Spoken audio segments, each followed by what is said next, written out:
ہمارے یہاں ایک غلط فہمی پھیل گئی، وہ یہ کہ قرآن مجید کو پڑھے جائیں اور زندگی بھر اس کو کہیں سمجھنے کی ضرورت نہیں ہے، اور فرمایا کہ تلاوت کرنے پہ ایک حرف پہ 10 نہیں کیا، دوسرے حرف پہ۔ بھائی تلاوت کا خود مفہوم کیا ہے؟ اور تلاوت کا ہم ترجمہ انگریزی میں کر دیتے ہیں ریسیٹیشن۔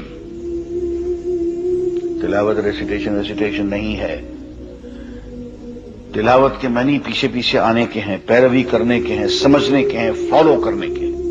خود لفظ تلاوت کے اندر سمجھنے کا مفہوم موجود ہے، اور صحابہ کی شان سے یہ بات بالکل بعید تھی کہ قرآن مجید پڑھیں اور سمجھیں نہیں۔ سمجھیں گے نہیں تو اس پہ عمل کیسے کریں گے؟ اور اس پہ تو کھلی کھلی احادیث موجود ہیں۔ ابو داؤد میں حضور اکرم صلی اللہ علیہ وسلم نے فرمایا کہ یا ابا ذر